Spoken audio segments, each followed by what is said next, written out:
Hi there. Welcome to New Tracks Modeling. New Tracks is an exciting new digital opportunity to obtain mentoring to help you improve your modeling. You will meet talented modelers and manufacturers from all over the world who share their model building skills and artistic advice. Improve your modeling and increase the confidence in your modeling efforts. Share your building efforts with fellow modelers and have some fun doing it. The shows are live on Zoom and YouTube, so be sure to join in and ask your questions. Now here is New Tracks founder and your host, Jim Kello, MMR. Good evening. Thanks so much for joining us tonight. We really do appreciate it. Hope you'll come back often and tell your friends about us. Before we start the show, I want to introduce Father Ron Walters for our show's prayer. Father Walters, welcome. Almighty God, just as our models imitate the beauty of your creation, may we imitate your kindness and generosity to us in our relationship with others. Bless us now and always. Amen. Thank you so much, Father. We really appreciate it. Father Walters, if you didn't know, had the models that he showed in the last My Bill last week. So he does an awful lot of good things for our show. I now want to turn to our sponsor for the show, Brennan's Model Railroad. For over 25 years, Brennan's Model Railroading has been offering unique products for the O-scale market. Our flagship product, Brennan's Better Ballast, was an instant hit and continues to be the industry leader. Its prototypical size and natural color blend of real crushed granite make it the choice for discerning modelers. Since then, we've developed a complementary line of natural ground cover materials. Additionally, we offer craftsman kits that anyone can build with complete photographically illustrated instructions that assume you've never done this before. The Sonky Wanky Coffee Company is the latest and the fourth kit to be added to our ongoing and highly popular limited edition Ellison Tribute series. These kits take Ellison's scratch-built iconic structures to a new level with Dennis spin.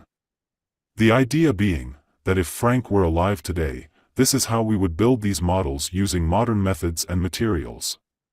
Use the QR code to visit our website.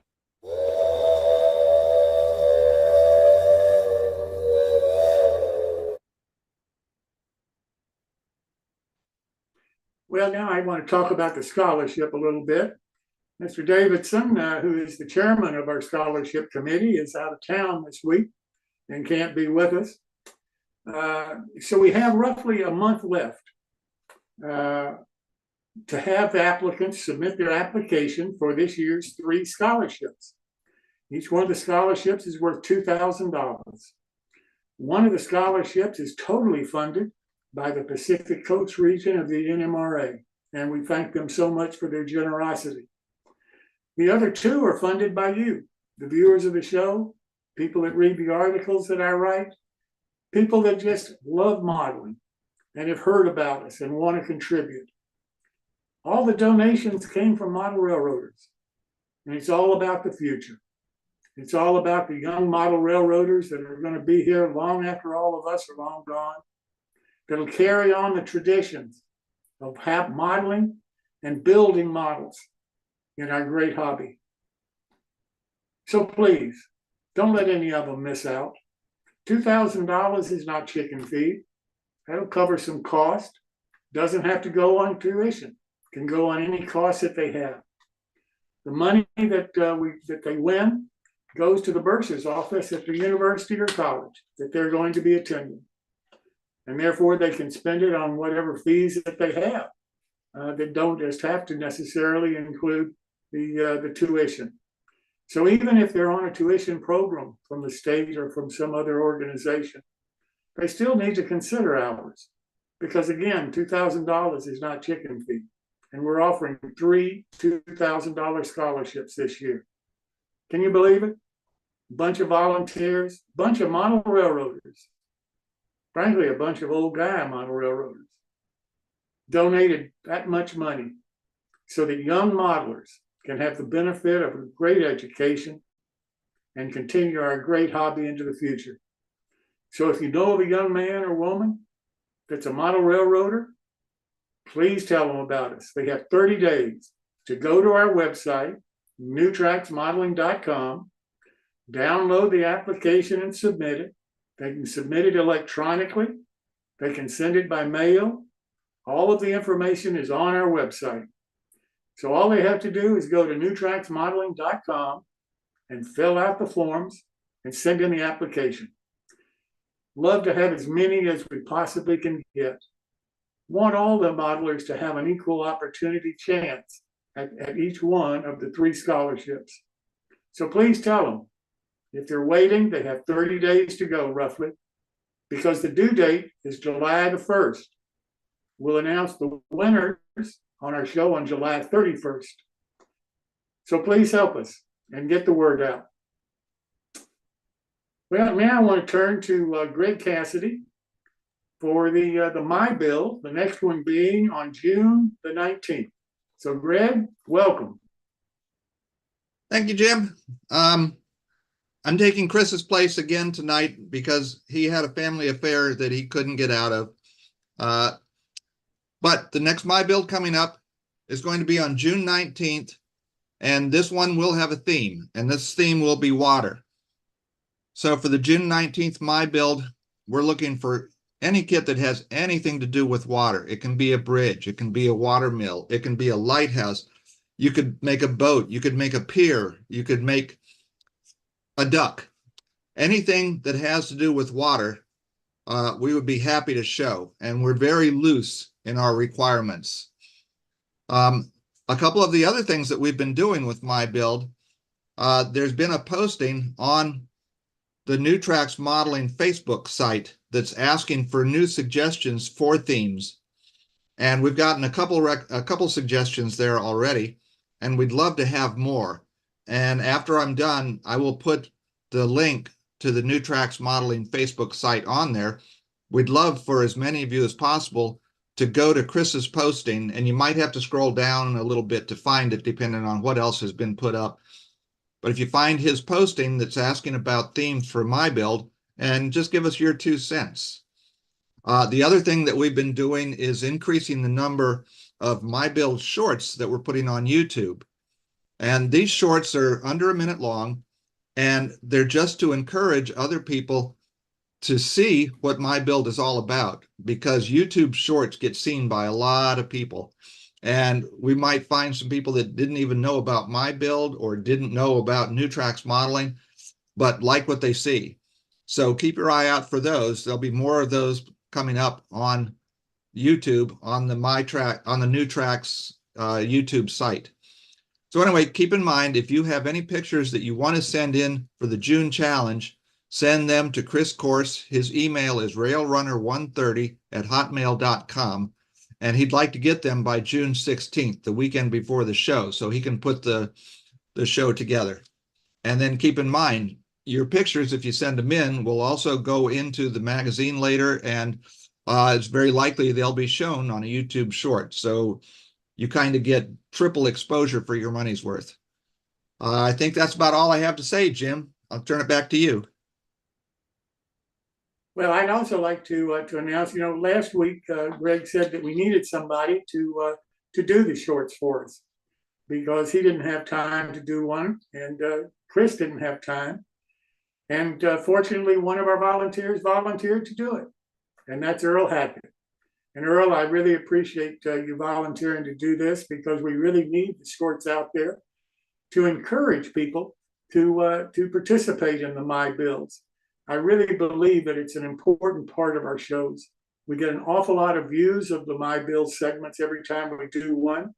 And the last one that we did, we filled up an awful lot of time with people talking about and showing us photos, not just 1 or 2, but several photos of the models that they were working on, the layouts that they were going to build, and so forth. And it's amazing. And if you missed that segment last week, please go to our YouTube channel, New Tracks Modeling, and take a look at it, because I think you'll be amazed at some of the detail that is shown in some of the models, and frankly, what the My Builds are all about. They're not just about a single structure or a diorama or anything like that. It can be a complete railroad, and it can be a railroad that's under construction.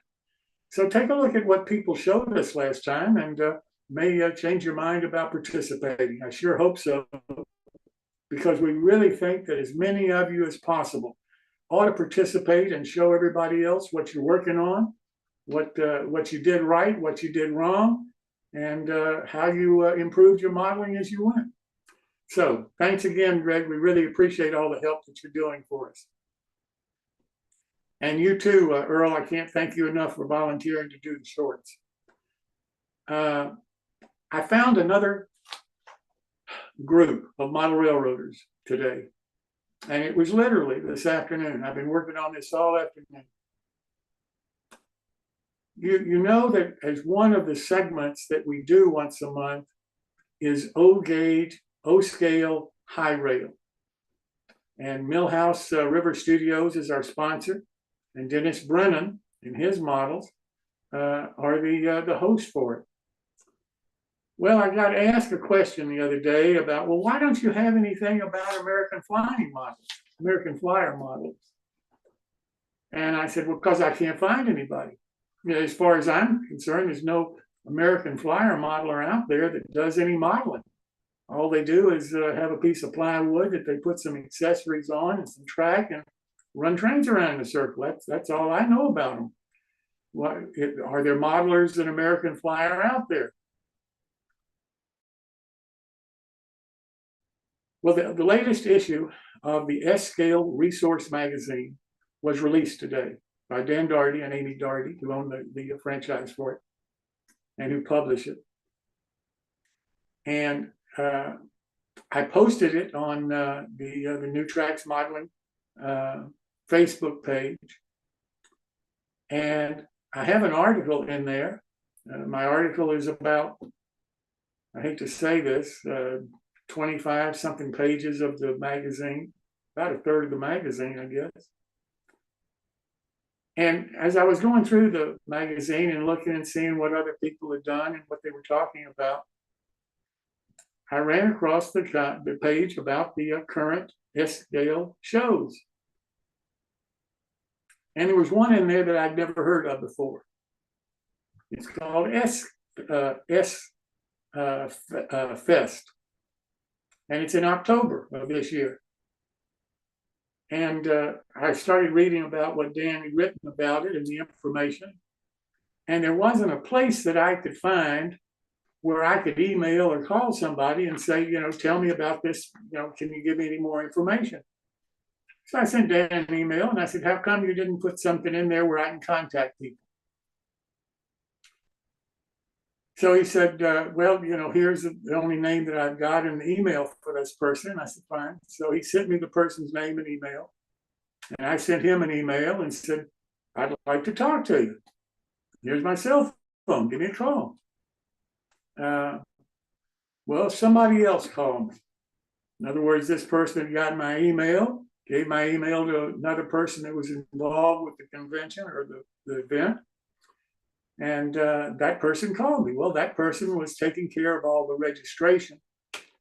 And turns out that that person was really the driving force behind this S-Fest train show and event. I learned that this is the 47th year for this event. I'd never heard of it before. I'd heard of S-Scale this, and I'd heard about the NASG national conventions and so forth, but I've never heard of this. And he told me about the person that started it, told me when he died, told me that nobody else was really interested in continuing it this year because they were scared. They were scared if they did it, that they really didn't know what they were doing because the person who had been doing it had done it for so many years that he had all of the ins and outs and the tips and the details in his mind. And there wasn't anything written down. And that sure sounds familiar because I've heard that story from a lot of people that have taken over conventions from other organizations. So he said, but I decided that I was interested enough that I wanted to do it. So he said, I'm the one that's really pushing this. And I said, that's great. and I said, tell me about your modeling. And we talked for probably 45 minutes, an hour. And out of that conversation came this. We are now adding an S-gauge modeling section to the monthly shows that we do on the specific scales. You know that we have one on G scale, we have one on O scale, we have one on O high rail, which is basically 3-rail track. We have one on HO, we have one on N, and we have one on S scale, and now we have one on S gauge modeling. Well, S gauge is basically American Flyer, which in some people's minds, for the S gaugers, that qualifies as 3-rail for O scalers. And there are a lot of O scalers that don't want to talk to 3-rail O gaugers. And there's a lot of S scalers that don't want to talk to American Flyer modelers. Well, our show is about modeling. And I firmly believe that whether you're a Lionel or an O gauger or O scaler or American Flyer or S scaler, if you are modeling, if you are building structures, creating scenes, building scenery, if you are modeling, then modeling is modeling is modeling. And I don't care what the track looks like. If the rest of it is you're modeling, you're building things, you're creating scenes, then you're a modeler and you're one of the people that I'm interested in talking to and hearing from, because you have skills and techniques and tips that you can pass on to all of us that'll help us improve our ability to build things, to make scenes, to create landscaping. And that's what modeling to me is all about. So now I have a person by the name of Joel Weber, who lives in St. Louis, who is an American Flyer modeler. He creates his scenes, builds structures, told me about some of the structures, told me about why he built the structures, told me about some of the scenery that he's got under construction, told me about the size layout he had, told me about the layout that he had to take down when he moved to St. Louis because he couldn't carry it all. And it's a different kind of house now that he's living in than he had before where he moved from. So he's a modeler, and he's going to be host of this segment on S-gauge modeling. So in our discussion, I said, well, I need to find somebody who's going to sponsor this. So who's an S-gauge modeling manufacturer? And he says, you need to talk to the lady at American Models, which I did. And she was very gracious. She told me that I made her afternoon. I was happy about that because she committed to being the sponsor for this segment of our shows coming up. The first one being in June, I think June the 19th. So now we're going to be talking about S-scale modeling and S-gauge modeling, the same as we have been talking about O-scale modeling and O-high rail modeling. And I think it's great because this is the kind of modeling that's being done out there. And the kind of track that people are using, that doesn't bother me. I mean, I can live with either 3-rail or American Flyer. Why? I used to be a Lionel modeler before I got involved with the NMRA's MMR program. I just found out it was easier for me to complete some of the requirements being a scale modeler. And I had a huge Lionel layout already built in my basement. So the space that I had left, I had enough for a traction layout. So I built an O-scale traction layout. And that's what I got a lot of the requirements done for the AP program with, was my traction layout. That's why I'm a traction modeler now, because I've downsized, I'm older. I don't have a basement in Florida. And the house that we built, my wife said, well, what you need is a separate space. So we built myself a separate building for me outside. And now she can get rid of me every day, which is great for me. I love it. But I'm happy that I found the Oats Gauge modeling community. And talking to Joel, it's a significant community out there. I haven't found them before. I had never heard about the convention that they had. Never even knew about SFest. It's great. 47 years they've been doing this event. 47 years. And I doubt a lot of us have ever heard about it. And it just goes to show, in my opinion, this magazine that Dan and Amy publish, this S-Scale Resource Magazine, I don't care what scale you're in. The kind of information that's in that magazine, it's applicable to any scale because it's people building things. That's their philosophy. They're trying to bring modeling back to model railroading. And of course, that's what our show is all about. So I encourage you to take a look at their magazine, whether you're an S-Gauge, S-Scale modeler or not, because you may well find, as I found today, tips and information that are going to lead you down roads that you never thought you'd travel again. I never thought that I would have a segment on the show about American Flyer modeling and have modelers who have American Flyer and who buy the equivalent of American Flyer models today, but build scenery and build structures and create modeling abilities that the normal person doesn't relate to for American Flyer. So I'm really happy about that. And I'm looking forward to the first show that we're going to be doing with them on June the 19th. Let me see what else I got here. Sherry Johnson is going to start her technology information on June the 5th. That's next week. Don't miss this. Sherry is a professional engineer, been one for, I think she told me 50 years or so.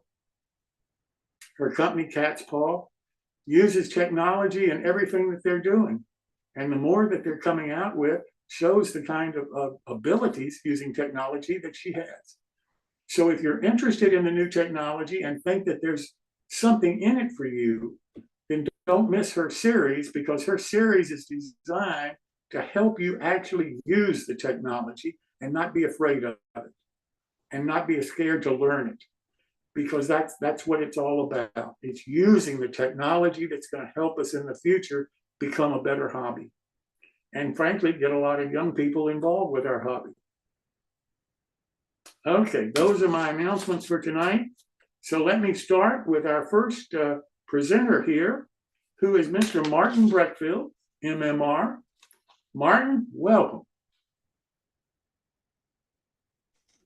Caught me a little bit off guard, Jim. First. I don't think I've been first in about 3 years. But that's okay. Well, I couldn't find you. I tried to find you early in the show, and somebody said that you were muted. Somebody else said that you had died, and somebody else said you hadn't signed in yet. So I figured I'd just wait. The last one was probably corrected. Probably hadn't. I signed in kind of late. But I am here. I am here, sort of, as much as I ever am. Okay, let's back up a slide. There we are. Got over enthusiastic at an early time point. Save the curb the enthusiasm for later. Okay, so where we left off 2 weeks ago. Seems like it could have been 2 years ago. Time's been flying. So we were building one of these things, a winch car.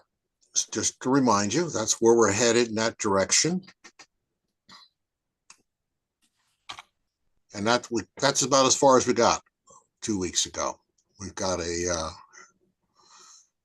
structure on a flat car with some rails and a roof and a place to put the winch that we built. So now it's just a matter of putting all the rest of this together.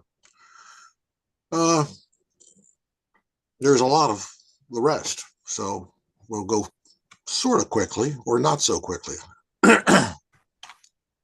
First thing we need to do, we need to have something to hold the rails down in place other than just glue.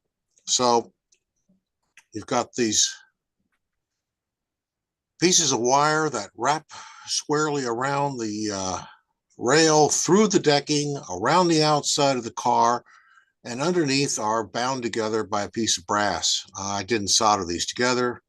I wimped out and just glued them in place. But so you have to bend all these pieces so they just barely clear the rail, wrap around, drill a hole through the decking, missing the side sill, and then underneath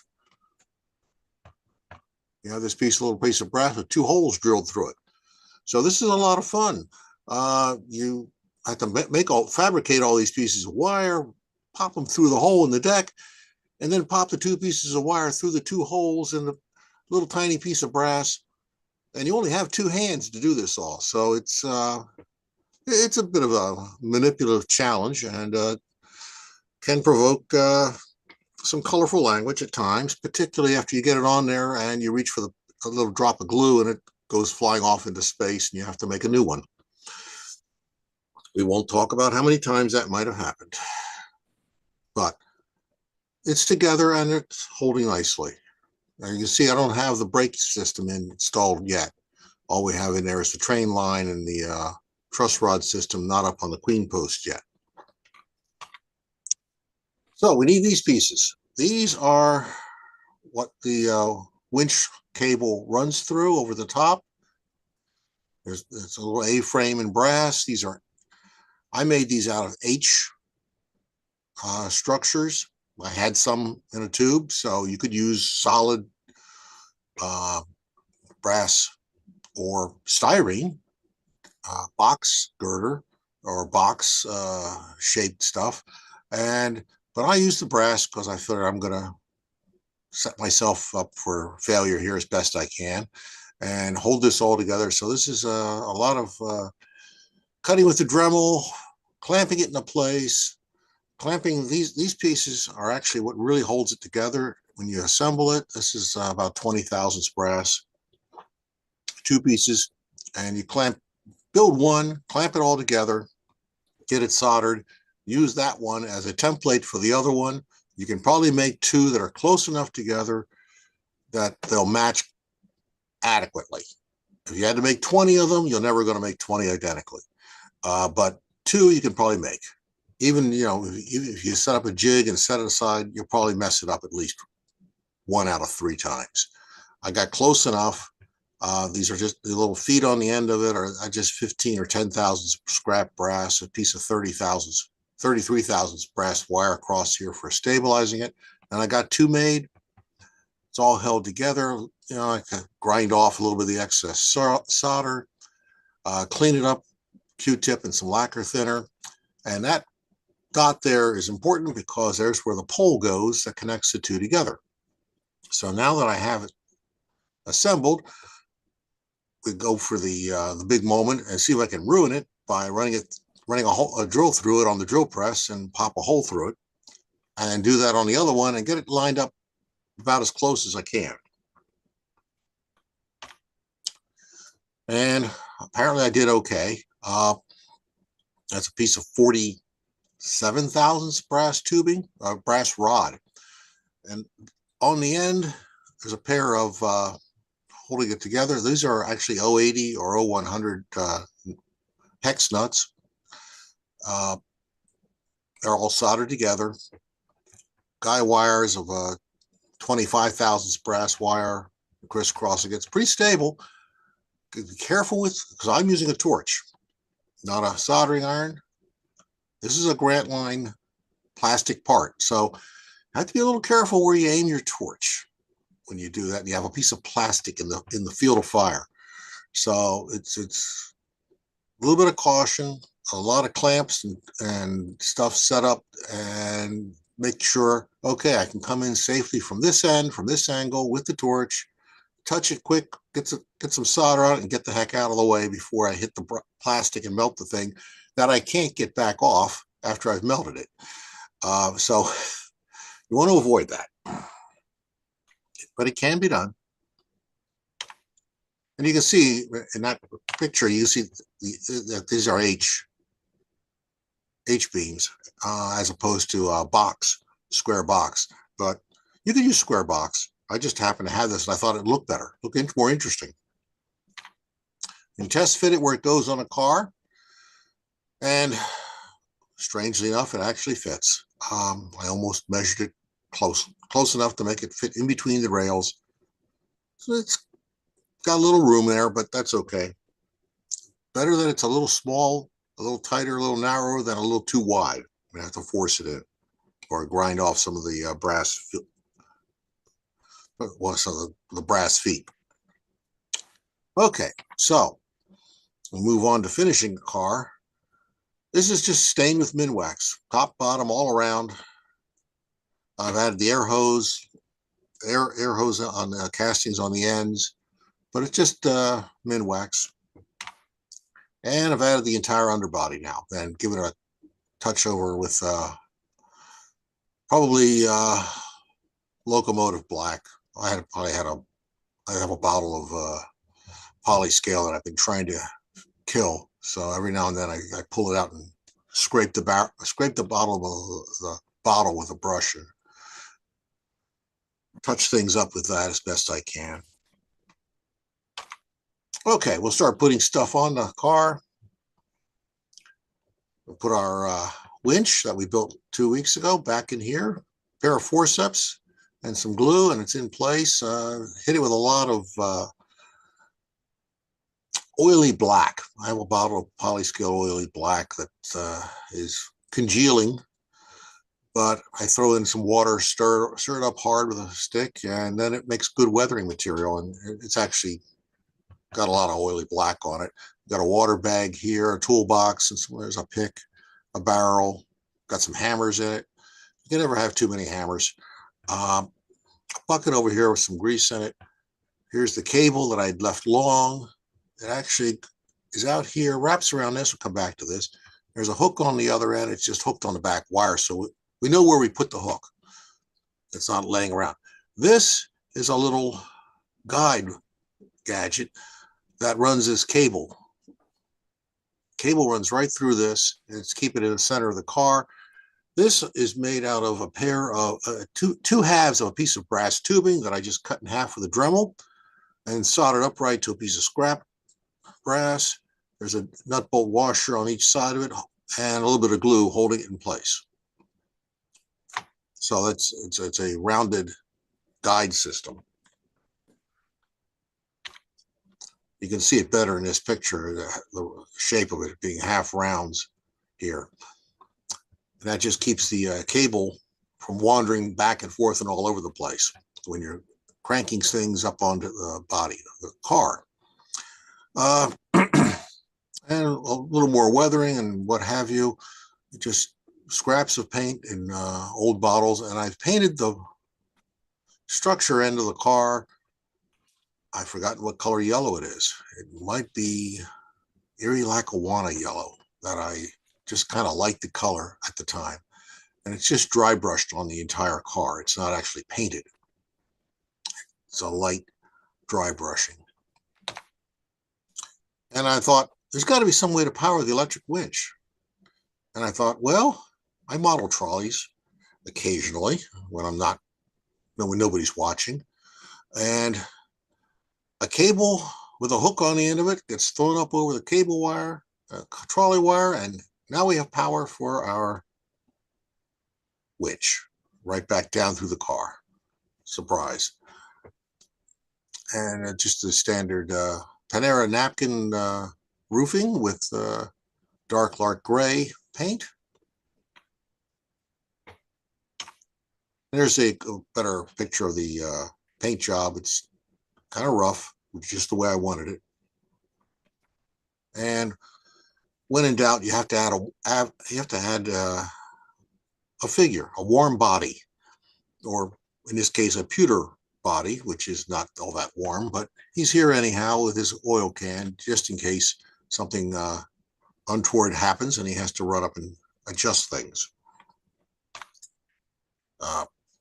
You can see I've added, the brake systems over here, brake shaft, ratchet and pawl, stirrup. Everything's been painted up, and the truss rod system's back up on the queen post. This car is about 99% done, if not another 44 100ths. And another scene from the top. You can see the little trolley pole aperture for the cable and a little brass hook with a cable attached to it. And that's where we're at. We're done with that car in 2 sessions. Quick and easy. And if there's questions, now's the time to scream them out. That's a good looking car, Martin. Thank you, Jim. Anybody have any questions for Martin? Martin, when you paint those metal pieces, do you prime them or just paint them? I just paint them. What kind of paint are you using these days? Mainly polyscale, Okay. but every now and then a bottle of Floquil will sneak in if I don't have the right colors. It's whatever is available on the shelf today. Yeah.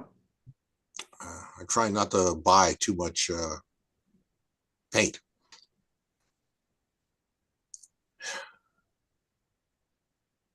Anybody else? Well, thank you for the comments. Thanks from so much. Chat. We appreciate it, sir. Thank you. All righty. Well, I want to turn to Tom Farrell. And Tom is going to talk to us about the Gleason Mechanical Test Company. Tom, welcome. Thank you again for having me. I appreciate being on the show. This is an interesting little scratch build of basically a machine shop. Should it decide to work, that is. Let my computer catch up here. This was a scratch build that I did some time ago. And I have been traveling the last 2 weeks, so I hadn't really had time to work on my layout. What's going on here? Let's see. It's thinking. Hold on a moment.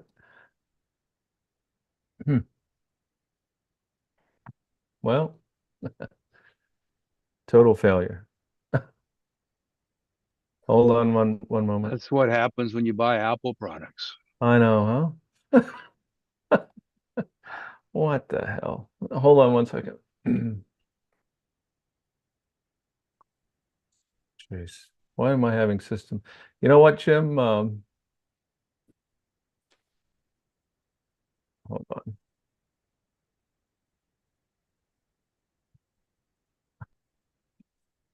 What in the heck? Why don't you go to somebody else till I get my I'm going to switch computers. I don't know what's going on here.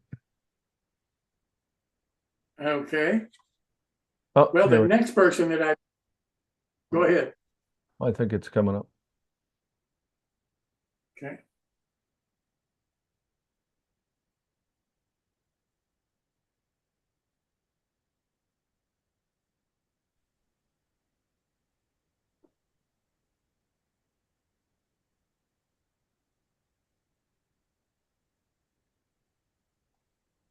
Okay. Everybody can hear me. Everybody can see this. Nope, I can't see it. I can hear you, but I can't see. I see a picture of you. You need to share again. Okay, hold on. I like There it, we sir. go. Okay, now we should be set. You got it. Okay. What, okay, well, anyway, this is called Gleason's Mechanical Test Company. It's a scratch build. It's basically a machine shop that I did several years ago. I had been traveling the past 2 weeks, so I didn't have any, quote, new material. This will be new to our audience, but I started with this, as usual, a piece of plywood, but this time it was for a specific area on the old rustic buff and old Gothic railroad. There's a spur here, and I wanted this building to fit specifically in this space. So the plywood was cut to fit the area, and then I began the, without any plans, of course, as usual, the structure. I start out with, I cast from a mold some plaster rock work. Then I cut it into these pieces crudely and number them so I wouldn't get them confused when I started staining them. And I just stain them with a alcohol wash and some acrylic paints diluted. And these are always my base colors because my final finishing is on the model, but I wanted to get a jump start on some of these colors here. And then I super glued them to the plywood base, and I envisioned a tower as the first structure on this machine shop. So using clapboard siding, I simply cut out the windows, and then I put 1/4 inch material behind it for bracing purposes. I built 4 sides up like that, painted the inside black since I don't intend to show any detail on this model. And then I painted it green with Tamiya military dark green. Then with a wire brush, I scuffed the clapboard siding, and then I put a black alcohol wash over that. And that is my standard finishing technique for the bulk of my models. Next up, I put in the second foundation. I had this from my scrap bin. This is an expanded or some kind of foam retaining wall that I had left over from another project. Again, I just simply cut them into 45-degree angles on 2 of the sides and then super glued it in place. And if you notice, I didn't extend the foam all the way in here because you're not going to see it. I didn't even paint this because you're not going to see that either. And I needed a piece of 1/4 inch material here so that the next building would have a foundation to sit on, if you will. Next, I came up with a cardboard template. I wasn't exactly sure what this next building was going to look like, and I wanted a profile. So I took some cardstock and I kept drawing up different roof lines and things, so I was satisfied that this was the silhouette that I wanted for this next building. And I wanted this thing to look kind of unique, so it has these different roof lines to it. And as you'll see, I'm going to put a tower on top. I forget what kind of roof it is, a hip roof on top of the tower. Then we just take a big jump here. With those profiles, I put them on clapboard siding. I cut out 2 sides. And with this 1/4 inch material that I use an abundance of, I strengthen the clapboard siding and put this thing together. This is the back wall. I always mark things up and down so when I'm gluing, I don't get confused and glue it upside down and have to carve it out. That's the clapboard siding. Now, I've talked about this before. When you use clapboard siding, if you're going to trim it out or put windows on, you have to cut and remove the clapboard siding. Otherwise, your trim will rest on top of the highlights here. And same is true with the windows. These are Victorian style windows from Grant Line. You'll see in a moment, but I see how I cut these out. Gives for a nice flush fit.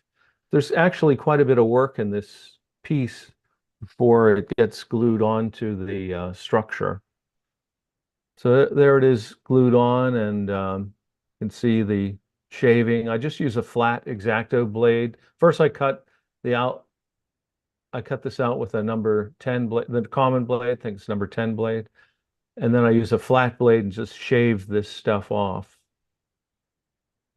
Really makes a difference in appearance when you're gluing the trim and the windows on. Another little technique that I use on this clapboard, on this siding here, is I try to match this up. So put the trim on these. These aren't off from one another. It's a nice little trick. Makes it look nicer. There's just another photo. So this thing's coming along without any real plans, of course, my typical style. One of the reasons I use two different stones and two different paints is I wanted the appearance that they put in this main building first. Then they elected to put up a tower. So they used a different stone. This is a cut stone. This is a random stone. This has a rock face. This is as found stone. Slightly two different military greens I used. Same technique. I paint everything with a base color, scratch it with a wire brush. You can see the black alcohol ink on here.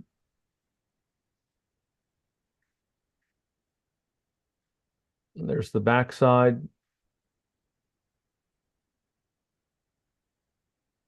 These colors will all get, these stones will get toned down, as you'll see later. I go in with an inexpensive acrylic black paint, paint the inside because I have no intention of showing detail on the inside. There's an up close of that, those cutouts again. Really critical technique to use when you're using clapboard siding. This is that, there's a name for this type of roof, which escapes me at the moment, but this is how I came up with the idea to model this this type of roof. This harkens back to my model airplane days. That's where I learned this little technique. And what I've done here is this is actually balsa wood, because it's easy to sand and easy to fit. And I'm layering it with this very fine 1/32 of an inch plywood, which is very hard, but very flexible and very strong plywood. I'm simply super gluing it on here. And you basically have to fight it in place, but I super glue all the edges. Then I go back and sand it. We're going to put shingles on this, but I like to have a nice strong base to put my shingles on.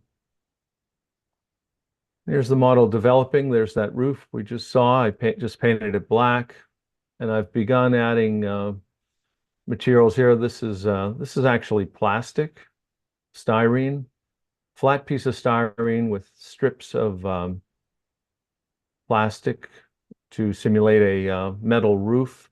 My original intention was to make this look like a copper roof, and this copper as well. You'll see I changed the color because I didn't like this green on green. I didn't think it looked right. Next up, I put in the decking. These are simply 4x4s. So these are 1/8 by 1/8 in O scale. And these are 2x6 runners. Not really going to see these, but I went to great trouble to make it somewhat realistic. This looks like it takes a lot of time. It really doesn't. I just cut these supports on my chopper, and then I put a dab. I mark it. I take a ruler and I measure this out, and I make little pencil marks where they're supposed to go. I put 1 drop of super glue, stand it on end, and it goes very rapidly between the chopper, the super glue, and then putting the runners on. Looks like those runners are actually 4x4s. And there's the decking. This is, I think I used the shipboard siding or decking from Northeastern Scale Lumber here. I cut this out to make it appear like it's board by board, but as I said in last week's show, this is all pre-glued with black glue. Comes in a variety of widths. These are paper shingles. They're just put on strip by strip with Elmer's glue. And I just sand these edges, and then I begin putting on. I cut individual pieces out, fold them over, glue them one at a time. Looks like I used super glue on that. This was held down with just Elmer's glue. So I had to do 4 sides like this. They come gray like this. I, of course, paint them. It's a nice look. Now here's the model developing. I think this roof, this rusted metal roof, looked a lot better than the copper patina that I originally tried. You know, when you're putting it together, if you don't like the look of something, just change it. Now I like the contrast here rather than having, it just wasn't coming off for me. These are Paper Creek. These are actual paper metal simulated roofing. I do go back and I repaint them. All this is hand painted. The windows are pre-sprayed with a acrylic or with a Krylon white, and then I go back and on the model I typically there's before weathering, there's after weathering. I just go on with a black acrylic wash. You can see that actually that decking material looks pretty fair there. I think the trick is to cut into it like this so it has the appearances of individual boards. And I see I put some nail holes in here too. This is just with a Ponce wheel. You're all familiar with that. That and a ruler, you just run this Ponce wheel back and forth and you get these nail hole effects. And there's the finished model. I have this quasi shed here. It's made out of bookcases. These are from Rusty Nails or Rusty Nails, I think he calls himself. These are, I don't know where I got these, but I just painted these barrels up and these boxes up and an overall weathering effect. It's a very attractive little model. Almost looks like a painting here. And put a little cinders down here. A little couple boards here, a little detail here to hold the roof up. This is a 4x4, 4x4, and these are 2x8s. And a little overhang here. These Victorian windows are from Grant Line. These are Grant Line doors. Put in these skylights. I wanted this to look like it had a lot of natural light inside. It's supposed to be some kind of machine shop. Corrugated. This is styrene up here. Just simply painted a base color and then a variety of acrylic colors to get that look. There's the back. This back of this building wasn't going to be seen, so I didn't really put a lot of time, effort, and energy into it. There's an up close of that. No, that looks like a painting. There's an up close of the shed, if you will, and these barrels. Just go in. I just randomly pick paint from my paint shelf. It just doesn't matter what color. I just go in, paint something, then I pull down another bottle, paint it, pull down another bottle, and I have all these different colors in there. Then I go back with a acrylic wash and tone everything down so the blues aren't electric blue and the yellows aren't electric yellow. It's all a question of subtleties. Put a saw on the side there. Yeah, there's that. I may have to go back and revisit that northeastern ship decking. That looks pretty fair to me. Up close to the other part of the building. The weathering really balances the building out at the end. It tones down all the paint, all the hard colors, and gives you a general consistency to the building. I put these on the back because in an earlier picture you could see the wood grain here of this siding. I didn't like the idea. It had like a swirl pattern. So I went back and I just went to Google and found some 1920 or 1930 pictures, printed them out on PowerPoint, sanded the back of them, put them on with Elmer's glue, and there you go. And there's the finished building. Gleason's Mechanical Test Company. One test is worth 1,000 opinions. I've got the workers inebriated, of course. And there's another view. A nice little building. It's about 9 inches in length and about 9 inches high, 8.5 inches high. There's an up close of the dog and the drunk and the manager, and these are just purchased and glued in place. Same with the barrel. You can see that stone, how I finally finished it. Everything's weathered. See, the posts are weathered to match. This is how I put it in. If you remember from the very first slide, that was an outline of the plywood.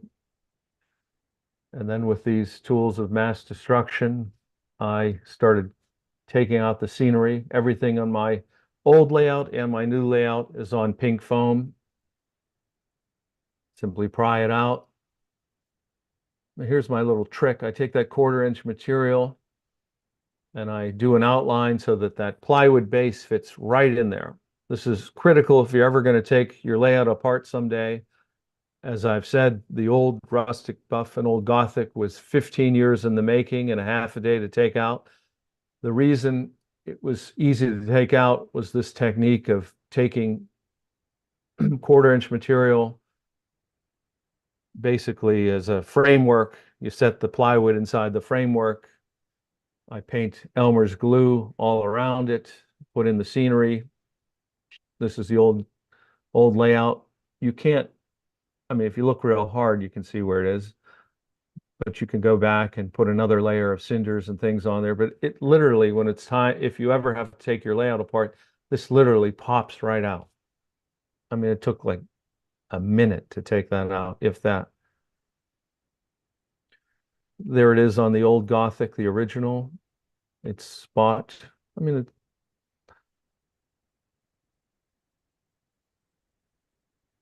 well, that's it. It's just,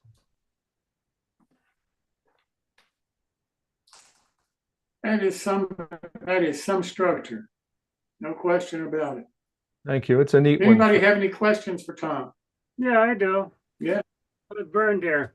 Hey, Tom, where'd you come up with the name Gleason's? Gleason, my friend Chuck Gleason from high school, we both worked for a company called Instron, and their axiom for universal test machines is one test is worth 1,000 expert opinions. So he still works for Instron. I quit after 5 years. He's been there since 1983. He's still there. So Well, the reason I asked is the fact that I worked for a company in Rochester that was called Gleason Works. They were manufacturers of gear cutting equipment. So that's how I just wondered how I came up with the name. No, it's just I name most of my buildings for friends, and that's Okay, just how it goes. Yep. thanks. Any questions on the? Bird, before the show, he gave me a different story. He just said it was Jack. Jackie Gleason. Thank you again. Nice job, Tom. Thank you again for having me, and Thanks for doing it. Thanks so much for doing it. And I think coming up, Jim, is our Tom York build along. Is that right? Yes, sir, it is. It starts next week with Tom himself doing it with you. Tom York is a legend, so it's going to be quite a challenge to do something second best to him. Well, it's going to be interesting. It's going to be interesting to see what the structures look like, because you're going to be doing it one way, he's going to be doing it another, and I think it's going to be interesting because this is a kit that Tom designed, but Tom he's York. not producing. Yeah, but he's not producing it anymore. Another company is producing it. Frenchman's company is producing it, and they're the sponsor for this. They're the ones that provided the kits and wanted to do something.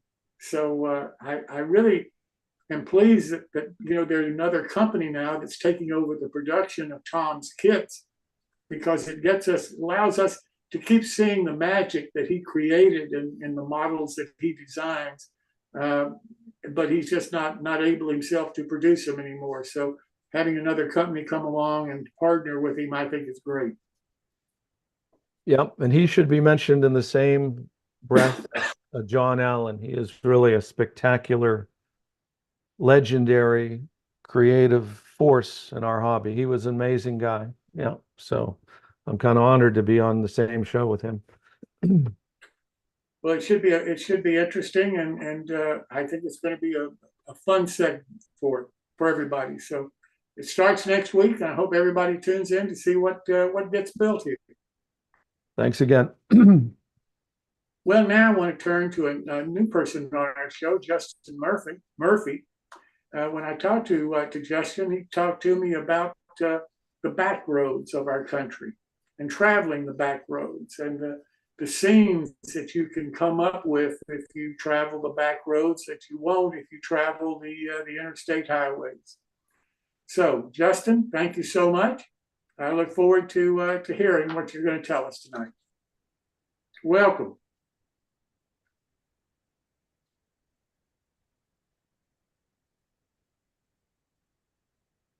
Is Justin not? I don't see him. I don't see Justin here. Okay, well, I don't know what happened. Must be a problem. Sorry, I'll try to get him rescheduled as soon as I can. Because I really am interested in what he had to say, because he's a really interesting modeler, and the kind of scenes that he produces, I think, can give us all some ideas. Well, now I want to turn to our G-scale modeling segment. And before we start it, if we could run the video of our sponsor, New Creations Victorian Railroad Buildings, LLC, owned by Alan Rogers.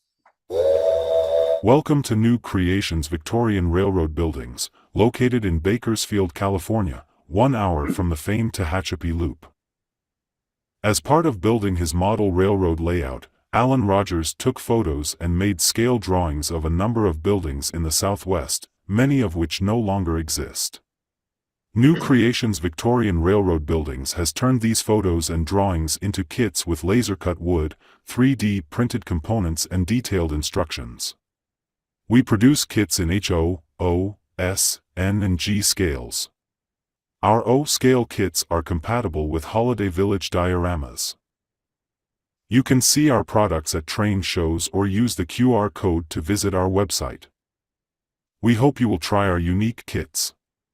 They are easy and fun to build, even for beginners. You will enjoy the finished models for many years to come.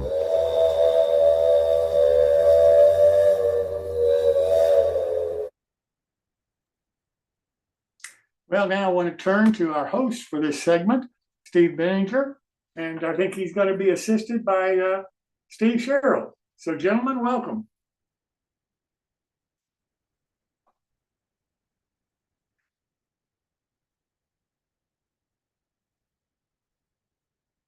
Their iPhone is on, but I don't see them.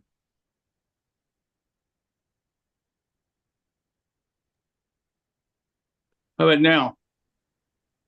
Okay, I see him. I see him. I see you. Well, you should see. How about now? Hey, Steve. You see Steve Benninger, right? I see Mr. Benninger. Yes, sir. Good. Well, for those who have followed these segments that Steve has performed for you, you know that we have actually used items that are easily available and modified to build buildings, windows, and other items that you can not normally buy for large G scale. Tonight, we're going to use those items that he has already made and make a building, a complete building. So Steve, go ahead. All right, so I've got before we start, just an explanation a little bit about some history behind the building we're going to make. Primarily the history real quick of sawmills and the lumber they supplied. So I have here just a good old piece of really antique oak. This is called slab lumber, rough sawn, 5/4 board is another name they had for them at the sawmills. These things are sold by the hack, or you could go to a lumber mill and just tell the guy how many feet of lumber you wanted cut, and they cut you just random material, generally 4 inches. This particular piece, 12 inches wide, one of the bigger pieces. And when it was sawed up, you would go down, pick it up, take it back, and start your project. So the project we're going to do this evening is based on this type of construction using green lumber. And it was one of the most inexpensive methods for building structures, probably for almost 100 years that they did that. So that's the little history behind what we're going to do. And as Steve Sherrill said, coming out gathering, and some of my favorite items, one well-faded real estate sign that we're going to chop up. This from a deck project, a leftover piece of 6x6 pressure treated lumber, a piece of 2x4.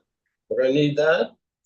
We had in a previous program our corrugated metal that we made. This I have left over from my build of the coal mine project, the Cormany mine, and other raw materials. This is some leftover brick from Precision Products. And another Precision Products item I have is just one single window. So that's the basic items that I need, and I'll get you started and I'll show you what we're going to do. So 2 of the most important tools for G-scale guys, I'll tell you right now, right here. Number 1, if you're in G-scale, you got to have a pocket knife. Second item, you got to have a table saw.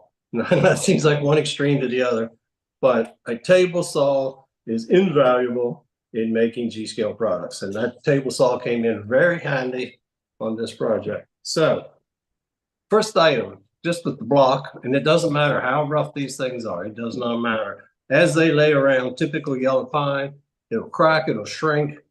This stuff was treated in a copper bath and it dries out over the years. So for our building that we're gonna give it a 12-12 pitch, and that's easy with our square. When we want to do a 12-12, nothing to it. I'm going to set it on there. I just strike a line.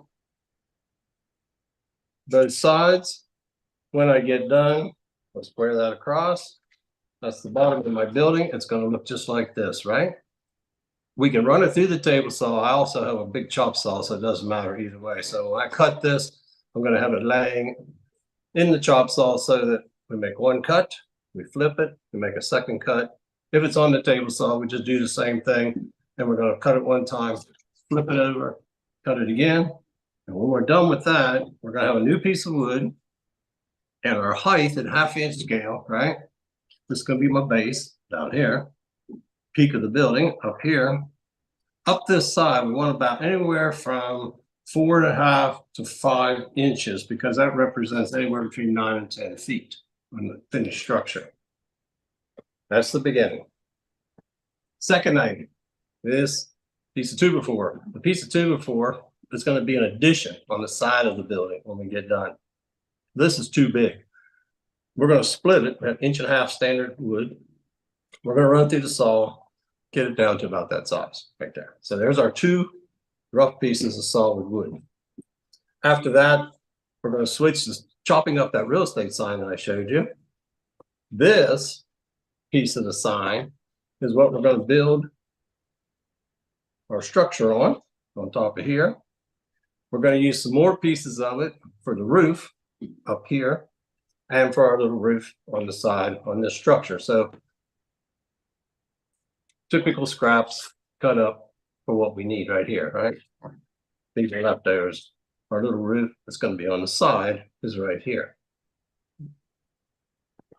Next thing, when you put that 5/4 sawmill lumber on a building, it was green wood.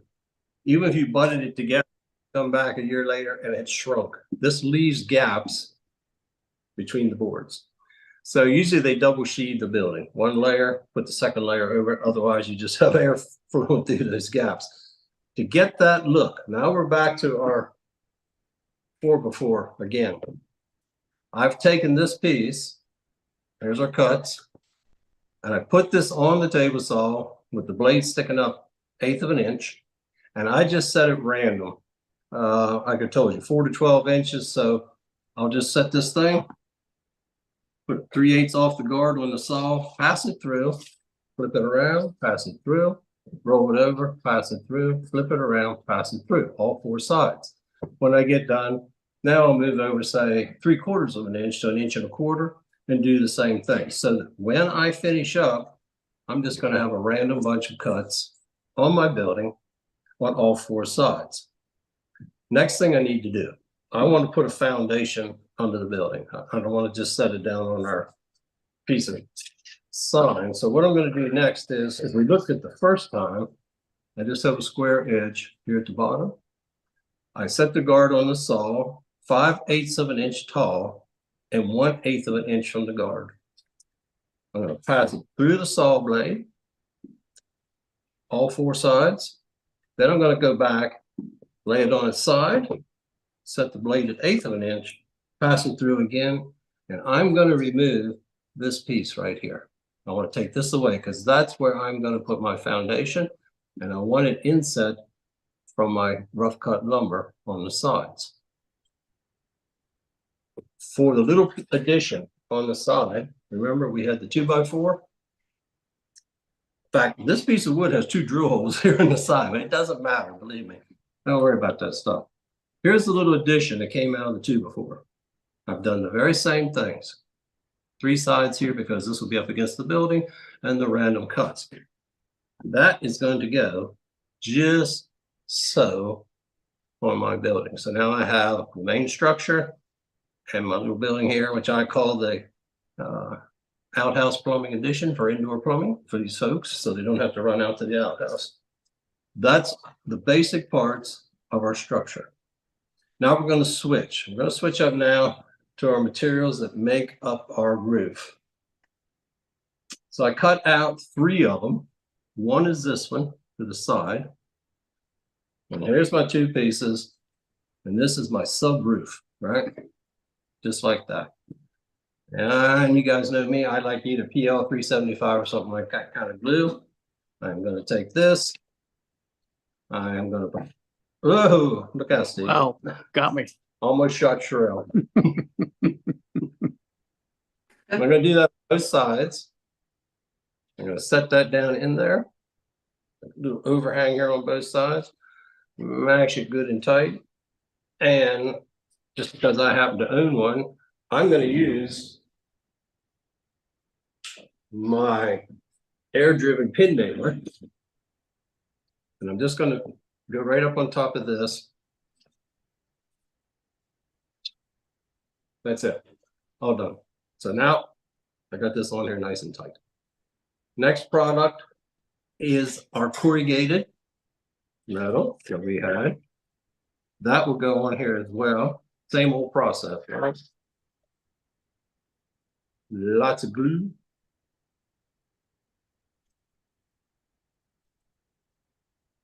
And you're going to drag this. You're basically going to go like this. Get that stuff spread out. One more time.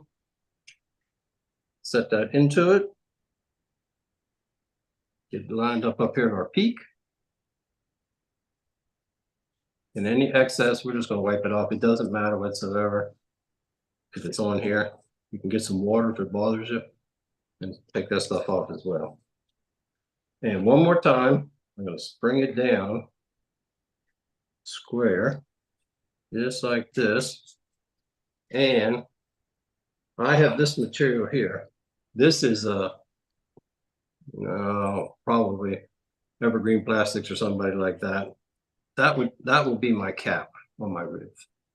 I'm going to cover both sides, putting that piece right up on top.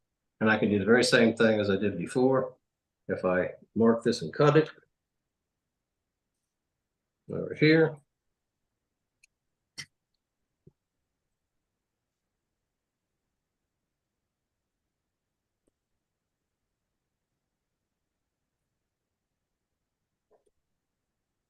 Slide my metal up to where I want it.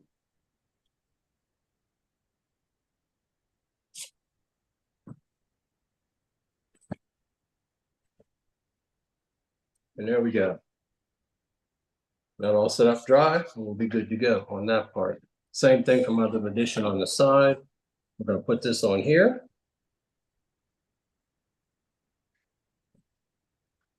You notice I'm very liberal with this stuff, believe me. You can't put too much. Just let it squeeze out. Doesn't matter. Just like that. That's going to keep the water out of there.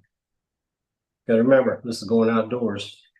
This doesn't have the benefit of living inside.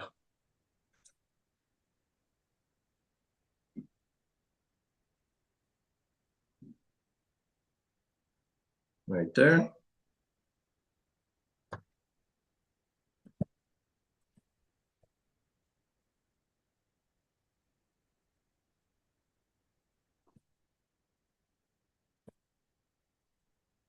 Okay. So now we've got our basic structure. Next thing, this material, which is my precision products item, I've cut it down to 5/8 thick. And that is what's going to go in that foundation line right under here, correct? That's how we're going to do it.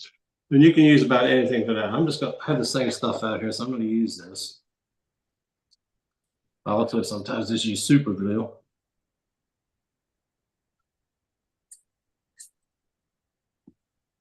So now we have our brick and our siding and so forth. If you want, you can paint this first. Just paint it black. I'm a great believer of painting everything black first and work from there. That'll make the grooves stand out like shadow lines, because when we come back, we're going to paint this building red. And if we want, we can put this on and just put masking tape around when we get done. That way we can spray or paint up underneath the ends of the boards, or you can just paint everything black and set this over top. That's immaterial what you do first and what you do second. Next process up is going to be we need door and window for this building. I'll just pick any old side. And what I've done in the past, I'm not going to make you watch me go all through this, but this is just some small, I'd say 1/8 inch evergreen. I'm going to just make an outline of a building, of a door right on here, 2 strips, 1 piece for a header strip on the top, cut the length, and the seal board down here at the bottom, right? When I get done doing that, another piece of scrap, this is a scrap of PVC. I have cut it into 3 little pieces and glued them together. And that is going to be the steps below my door. Just like that. Right there we go. And then I built the door accordingly. And then the last item, this is also precision products. They used to make they make these in sheets, 15-inch square sheets, get a whole bunch of windows. And I cut those out, same color as my building. And I blacken out the windows just so it looks like it's dark inside the building. And that's just a surface mount. Once you trim this, that'll be a surface mount directly onto the structure. So now we have a door, window, and if you want, drill a small hole here, and we can put in a vent stack on this side here if it's plumbing stack. And since I probably have some type of heat, I'm going to put a chimney of some nature. I've built these before, chimney out the roof, chimneys on the side. You can make all kinds of variations, whatever you're going to use this for. Actually, the building measures out to about 12 and 12 square, plus that little addition. I have one of these on my railroad. That is the freight office at one of our stations, but you could have them for line side cabins, storage buildings, whatever you like. These are pretty flexible type of design. So paint wise, black for the whole structure initially. And I just used good old Rust-Oleum red oxide because I already have it here. And that I spray over top. And you're going to spray heavily to seal the cracks. Because it doesn't even matter if it runs. Just get lots of paint on that wood grain. This one, not so much. This is lighter. If you want to look a building or like a weathered look, if you want to give it a weathered look, just a little bit less of this stuff. I used to be an S-gauger, 30 years in S-gauge. This works just as well in S scale, O scale, or G. The techniques are all the same. You don't have to have any different techniques. It's just the sizes are smaller. And if you can detail it up as much as you like, as little as you like. I know that I make hinges, doorknobs, all sorts of things for these little guys. So given what we have, this is kind of our rustic first look at this as we start, right? And show you one of them that is 95% complete. I know Steve has that in the camera. Okay, so here we go. Here's the little building, pretty much all done. And the extra details I made is one of my handy dandy fuel tanks here on the side. I got a vent stack that I mentioned on the backside chimney. We have the front door, doorknob, and the window. And I just primer this thing up like this. You can add dirt, gravel, whatever you like to the structure. But it's kind of here, quickie before, and there's your after look on the building. Steve, tell us about the tank. Okay, fuel tanks. We were going to save this for a different show, but Oh. that's okay. I'll tell you about the tanks. To make these tanks, I have a lot of leftover wood composite that we use for making decks. This is a piece of deck board this wide that has been ripped to about 2 inches. That deck board is 5/4 thick. It's already rounded on one edge, right? So if you have Trex or something like that, you look at it. Don't get the one that has the groove in the side, then you got a bunch of work. Just get the one that's solid.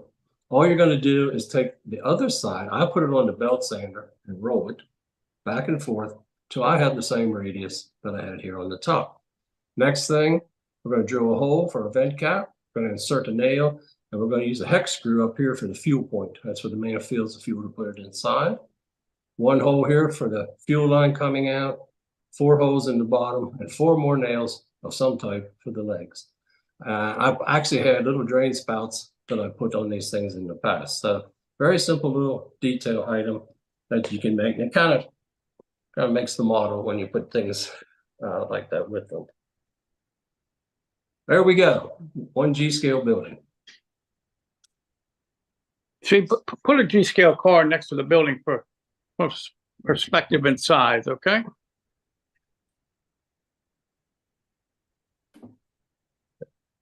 That's something. That is something. Now, I have a question, Jim. You think you could get merit points for that for a master model railroader? I don't have any idea. I really don't. I don't have any idea. If you have lights to it, you can. But I'm telling you, that is some structure. And the nice part about it is it's going to be outside, you know, and you couldn't build it much better than that, you know, for an outdoor model. If you model outside, a couple of things. One, this surface around your structures is subject to all types of precipitation. This board really gives you a lot of protection. If I would just take this structure and literally set it on the ground, it would probably deteriorate much more quickly. The composite material from these rails does not deteriorate. Now these are old, these are faded. That's why they got replaced. But this material is a tough material. You could put a piece of ceramic tile, something like that as well. That would make a good base, helps it be weatherproof. Number 2, it is heavy. This thing probably weighs 5 pounds, and that's what you need outdoors. Something that the wind isn't going to blow away, somebody's cat or dog isn't going to come and knock over. So 2 advantages to solid construction is the sheer weight and the durability and the weatherproof factor that you get. It's just it's a totally different way of modeling. It really is. But I mean, when you look at it, it's beautiful. It really is. It's a first class model. It looks even better in person, you know? No question about it. And he's got a lot of this stuff on his It's railroad. just a first class, but using the solid to make the individual board look that you get, I mean, that is, I never thought of that. That's just a great idea. That is a great idea. Well, the bottom line, the price is right. The entire structure was made at no Yeah, cost, absolutely. all out of his scrap boxes. You know? Hey, Steve, this is Bob Gelmacher. What's the jail time for taking real estate signs off of houses? No, I don't have to do that. I have piles of these things. I think my wife was a real estate agent for 32 years. She just retired recently. Mhm. But what happens, these, I can bring the sign back up a second. You can look at this sign. The real red is over here on these signs. These things are not UV proof. They wear out. They get damaged. People use them for target practice sometimes. It's West Virginia, remember? And there's endless supply of this stuff. I've seen a lot of those, but they seem like they have a corrugated interior. That's correct. Is that what these are made out of? No, this is a polycarbonate. Okay. This is the one that slips into a metal frame. Oh. Now, I get those other ones too. We just had elections, and some of the people who didn't win tend to leave their signs abandoned. Mm-hmm. And the coroplast signs is what you're speaking of. Those, I use those for my buildings, but I have to build a framework for those. Oh, okay. But those, my big mine that I built was made entirely out of those. Mm-hmm. Yes. What would you say would be the actual build time for one of these? One of these? Yeah. I mean, really, I mean, you know. Yeah. I'd say for a first time person, 5 hours, something like that. Because, you know, you got letting paint dry and everything. Just get, you know, it's like I could probably, I have done, I've built a dozen of these at once in the past when I was selling them. And once you set up a jig, you just, you know, you run off the 6x6 pieces, you make a bunch of cuts. Now you do the little additions on the sides, you do everything like a production. I can do one of these in about 2 hours. Yeah. About 2 hours. Okay. It's a lot of modeling is not so much about the cost of the materials, it's your time, you know. Yeah. Yep. You showed me about, you had a sign you made. Do you want to put that up and show them? No, I'll show you some other time. Okay. I tell you, that is really something. No question about it. Hey, Steve, this is Greg. Yeah. I think one of the best things about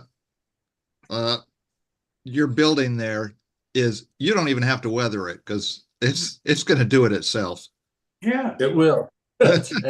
That's beautiful though, and it's so imaginative and so ingenuitive of using the materials that you have. That's just great. Yeah, and the techniques that you use. I mean, the way that you built that. I mean, you know, I think I could build that. I mean, geez, that is really something. I've never seen anything like that. And the neat thing is you could build it in other scales, just reducing the size of the wood. I was just wondering about doing that in O scale. What would you use for O scale, Steve? What size? You start with the 4x4. 4x4s. Mhm. 4x4s? Yes, they're 3.5 inches square. Yeah. Yeah. Yeah, you know, cut them down just a little bit. You could build quite a few from an 8-foot 4x4 if you went to Lowe's and bought one. Oh yeah, absolutely you could. But that's really something. Well, that's, you could put different type of roof on it. Yeah. I mean, you could definitely change the looks. Put more windows in it. Put a stone fireplace on the end. I mean, there's a lot of things Yeah. you can do to that basic Yeah. structure. Absolutely.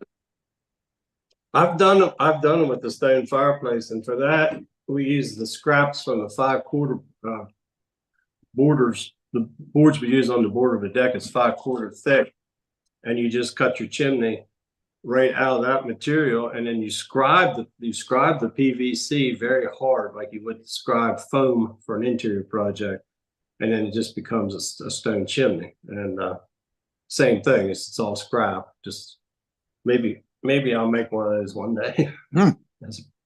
Wow. Yeah. And really, the wood that you would need to build something like that, it's almost throwaway stuff. Somebody building a house or doing some remodeling or something, you know, you could probably pick up enough throwaway stuff that you don't have any cost in the material. All you got to do is go to your local permit agency in your county or jurisdiction and ask them what contractors build fences and decks. And they'll tell you, oh, so and so and so and so. So you call those fellows up and you say, listen, if you have a project you're doing and it's not too far from where I live, let me know. I'll come over and clean up after you. Or if you let me get in your dumpster, because that's where this comes from. That's exactly where. Yeah. That's what I was thinking. I mean, you know, the material's basically free. Yeah, absolutely. Absolutely free. I still use dyed sawdust for a lot of my scenery, and I get my sawdust from a furniture manufacturer here in town. You know, and he has a specialty program, and he's welcome to. If I take a couple of black sacks over, hell, he's welcome for me to fill them up with sawdust. He doesn't have to get rid of it. Well, as I said, these materials here on a job site, you're not allowed to burn pressure treat or anything on site anymore. So it all gets put in dumpsters or trash cans. And it's all throwaway stuff. Yes, absolutely. Absolutely. Well, Greg, think of how many buildings you threw away with that kitchen that you remodeled. Yeah, I should have sent that stuff up to Steve. I'm sure he could make some stuff. Yeah, you could have got another certificate for scratch building with kitchen stuff. Yeah, I'm telling you, that's something. But you know, this is the reason why I'm so interested in doing the different scales, because we learn so much, I think, from each other in the different scales that we're modeling. I've never seen anything like this before. I've never even thought about it. Yeah. Steve, thank you so very much, sir. We'll look forward to seeing you next time. Okay. Being with you again. Yeah. And Mr. Sherrill, you want to do your segment for a little bit, or you tired, or what? Well, let me turn this so I get in the picture. Okay. You can see today I didn't get a chance to go home. Normally Steve was very close to me, and so usually after his segment is earlier, I go to my house and then I do what I do. But tonight we're just going to do it all from one location. So what I want to kind of talk about tonight is our viewers getting on the Zoom participation. I think tonight we've got 18 or 20, 28, something like that. And it gives you a chance to participate live and ask questions during their segments. It makes you an actual part of the overall show. But even after the show, we continue on after what you don't see. If you're on Zoom, the guys are hanging around. They're talking about, what's going on their layouts. If they have projects, if they're running into problems, just general stuff. You get a chance to meet the modelers who have shown you how to build buildings and weather and the other things that they do. You also get to talk to maybe people from Australia, Canada. We have a lot of Canadians, great modelers. Sometimes we even get to see some of the layouts. If we, beg hard enough, they'll walk around their layout and show us. But we just generally get a chance to socialize. It's very informal, and it's a thing that we can do if we are Zoom participants. And you have to subscribe and request to be a Zoom participant, and then you'll have all the benefits of that. So people who are going to watch this on YouTube, there's another thing that you can do to actually enjoy this show a lot more and get more out of it by meeting the actual participants after the show on the Zooms. So I strongly recommend you doing that. And maybe it will inspire you to perform and build something on the show. So that's about all I have to say on the Zooms. If anybody else wants to chip in, it's, let them know what we do after the show. Sometimes we're on for an hour, sometimes longer, sometimes less. It just depends on, what's going on with us during that day or that week. So is there any news from Canada we need to share now? Hey, come on. It's colder than heck up here. Yeah. We've had here. But Well, not in this house. Maybe you can hear the background. You can hear a fan running. My son just did a 20K bike ride for a workout. Now he's hot, so he's got the fan blowing the cool air. It's very nice out for working. I've been working in the backyard on my layout, but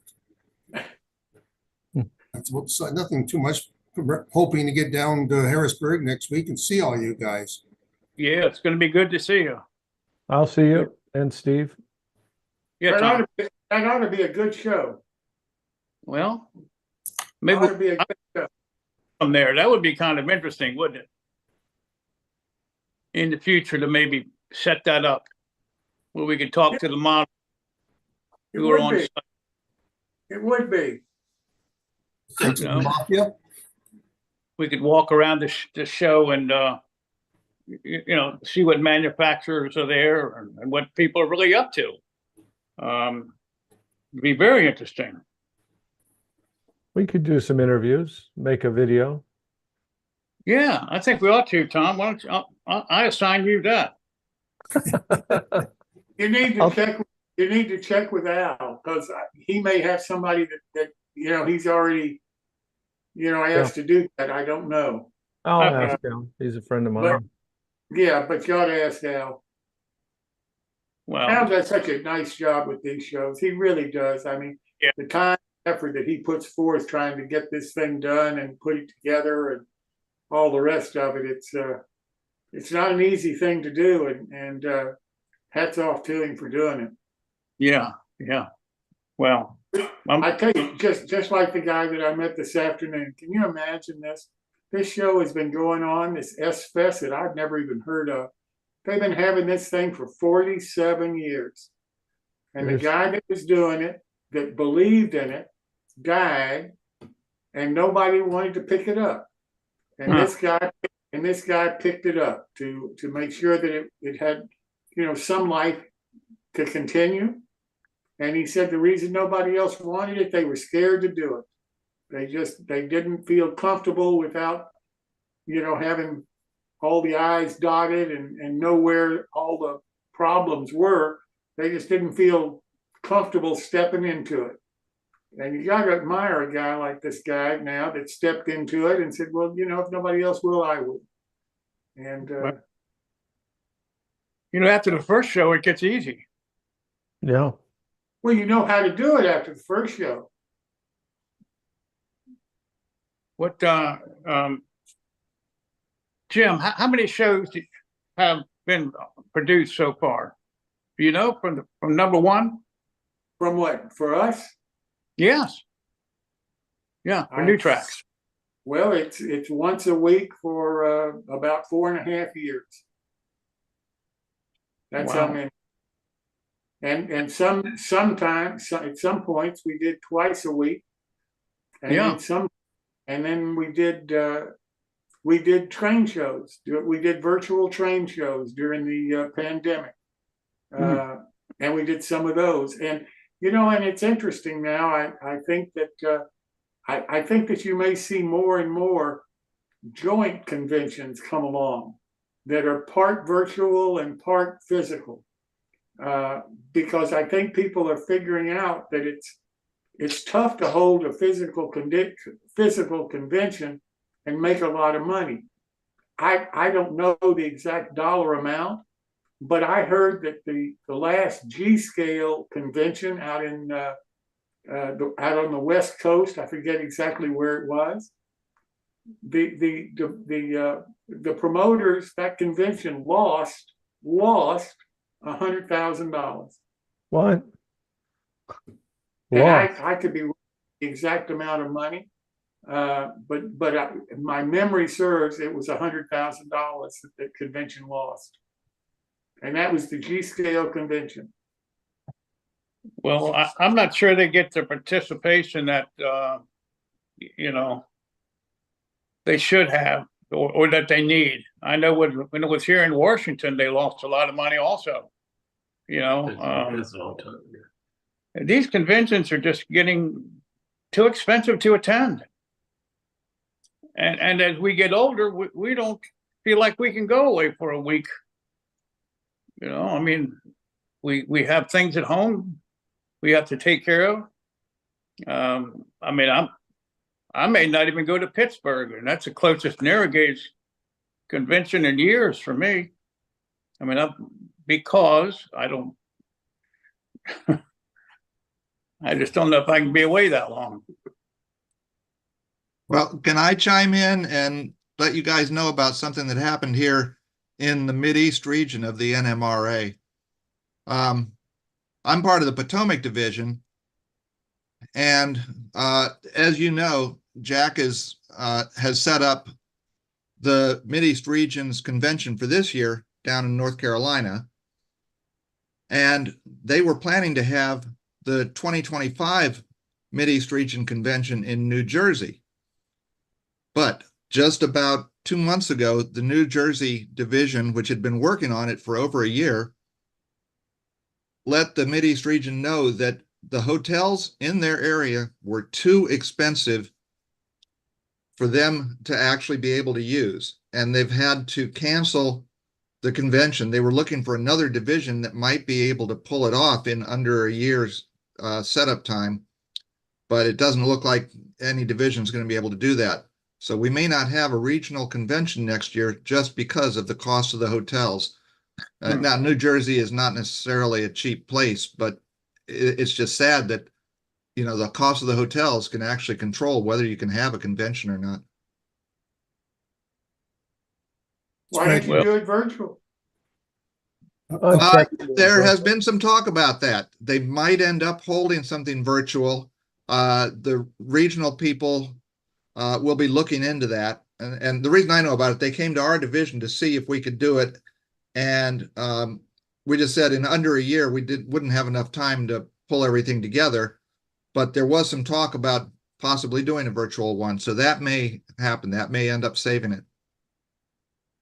Yeah, as you know, the PCR convention, we did a virtual hybrid convention, and I actually had some conversations last week at O-Scale West over the weekend with David Vaughn about the O-Scale. Phil, you're cutting out. I don't know what's the matter. Oh, you're coming and going. Well, let me try restarting this. I'll drop off. I can hear you. I don't know. And now I hear you fine, Phil. I can hear you.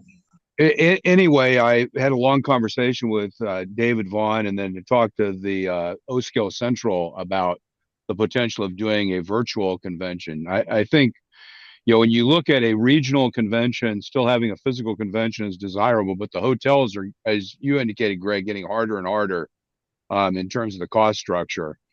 But a virtual convention, especially for areas like O-Scale, where the modelers are a smaller community but very distributed, makes a lot of sense. And doing a pure virtual convention versus a hybrid is significantly less effort.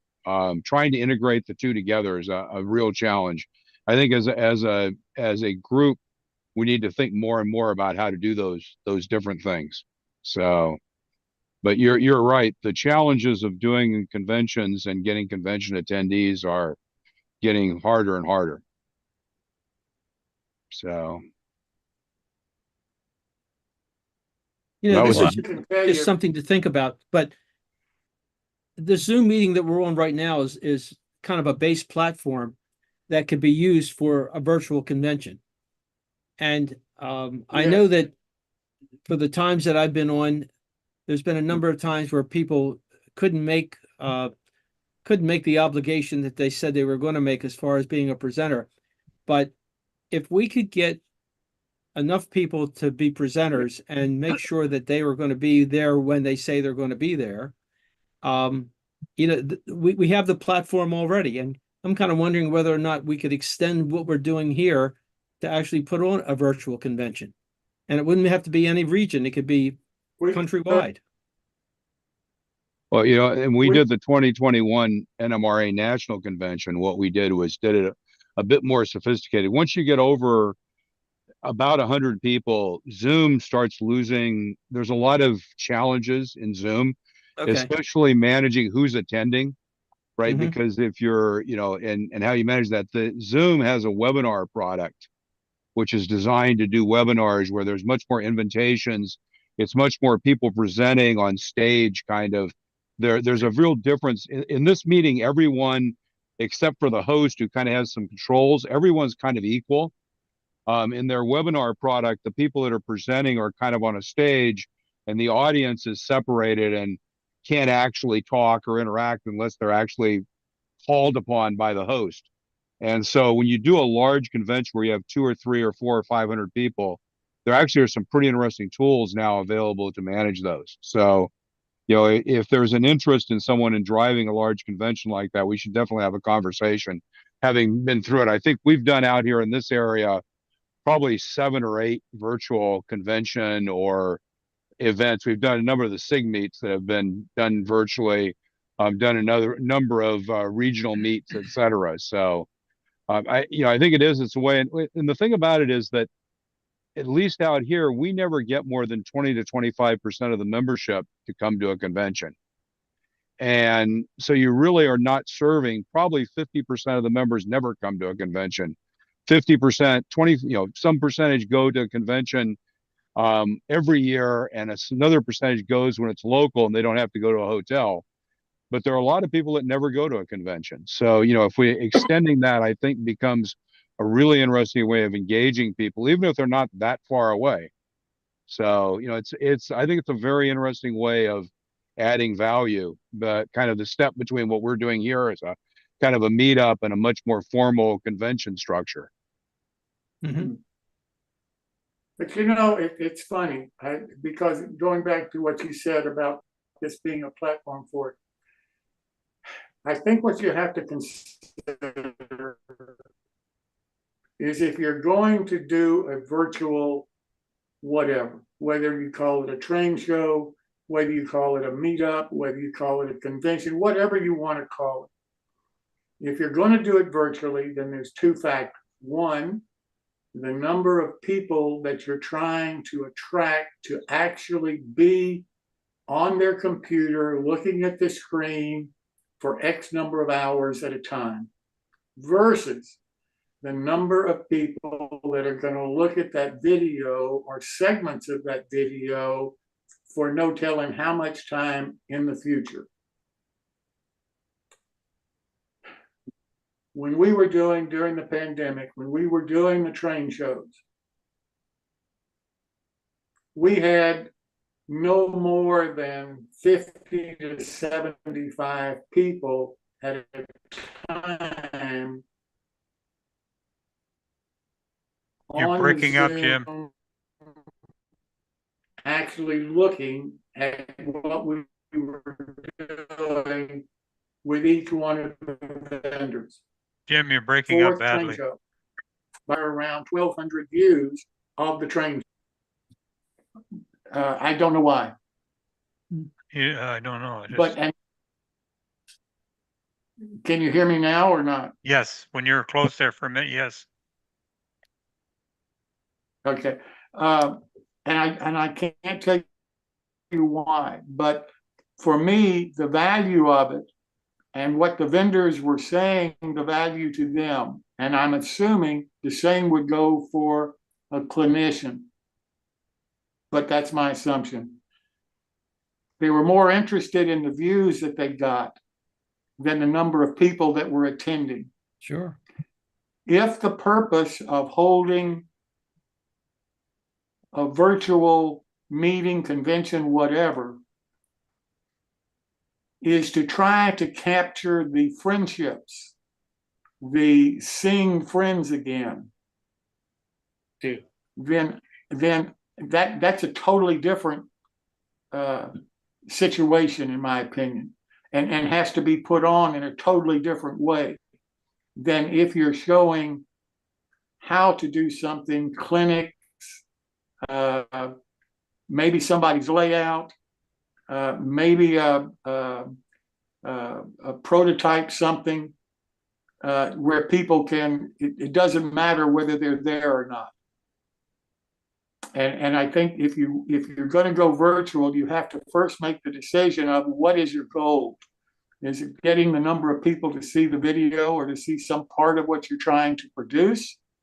Or is it the number of people that you want there on the screen watching it live? And I think it's totally two different situations. At least that's my experience. And I think what Phil is talking about is doing the virtual as close to a physical as you can. And to me, that's a totally different situation than doing a virtual to convey information and to have vendors be able to show products that people probably don't even know exist, from vendors that they probably don't even know exist, and hear people talk about building something and learning how to build from that discussion. And what you lose in that is they can't, you're not going to shake hands with them. They're not going to pat you on the back. You're not going to laugh and joke and have a drink at the bar and so forth. That's what you lose. You know, Phil, Jim, you it's might want interesting. to talk to. Yeah, you know, it's interesting. So one of the things we did this at the National, and we did it at the PCR convention, is took advantage of something we don't use in these sessions very much, which are called breakout rooms. So within Zoom, you can create a bunch of basically sub meetings. So within this meeting, you have a breakout room. And if you go into the breakout room, you leave this meeting and go into a meeting that's in the breakout room. And what we did was had 2 or 3 vendors that were in breakout rooms.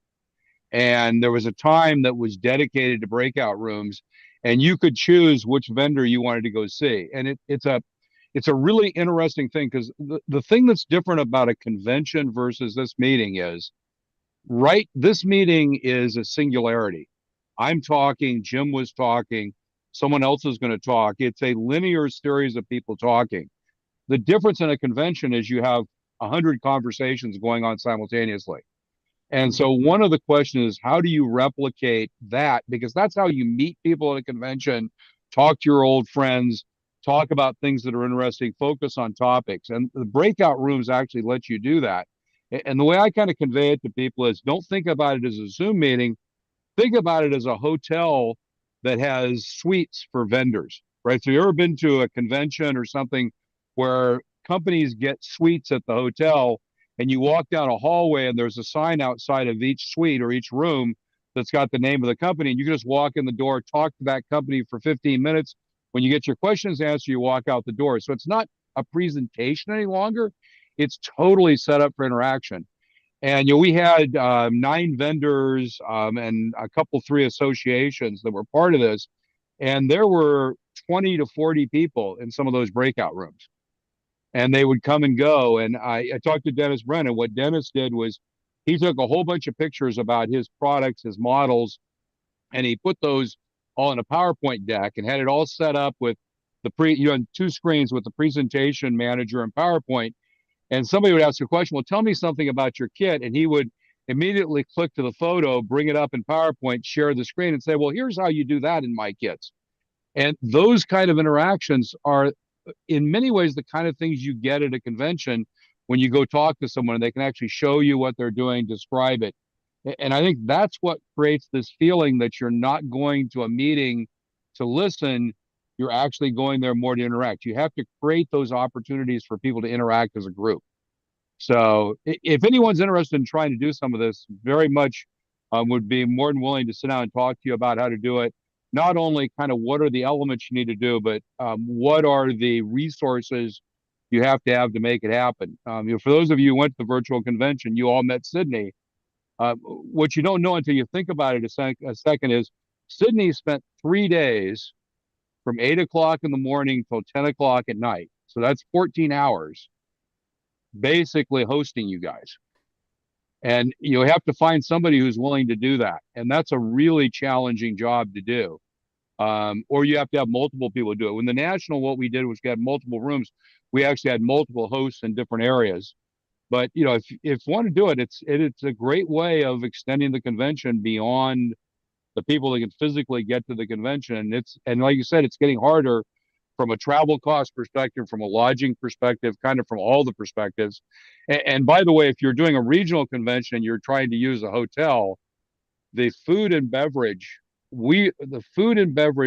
in our convention went up by 80% from 2020 to 2024. So food and beverage has become just a killer at hotels. Mm-hmm. So anyway, let me give you an example. For Phil's convention he's talking to out there, the total cost to be a part of the virtual part of his convention, the total cost was $30. Yeah. So as a vendor, you could spend $30.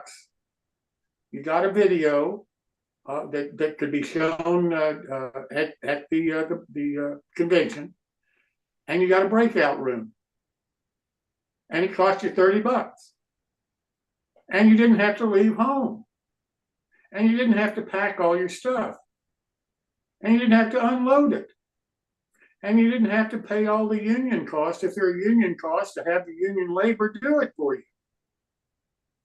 and you didn't have travel costs or food costs, except the munchies that you sat on the couch while you were watching the videos play.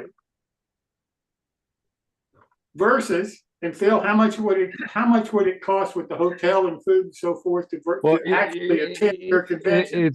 It's orders of magnitude difference, right? So a convention, $150 for the convention, $170 for the convention. Hotel rooms now, really can't get anything for less than, grossed up $160, $150, $160, $170 a night.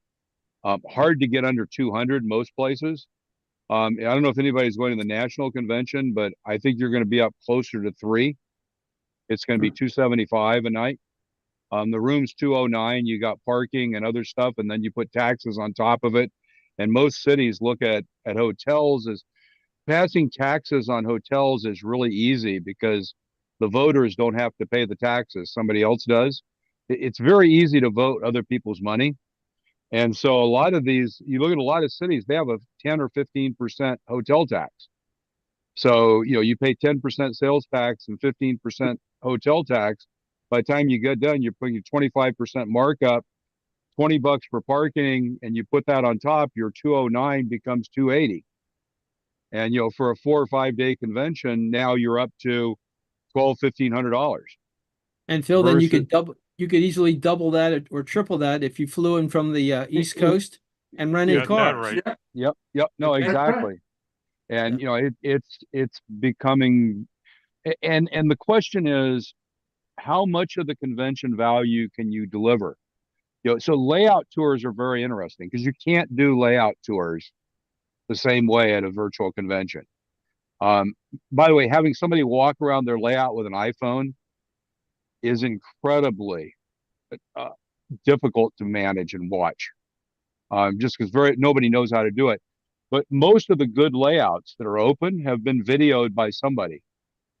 And so what you can do is share the videos as part of the process and then set up instead a clinic or a meet the layout owner time where you come in and you maybe go to a breakout and you can meet the layout owner and talk to them about the layout and ask the questions about the layout. So it's kind of how do you replicate the experiences or recreate them in that virtual way?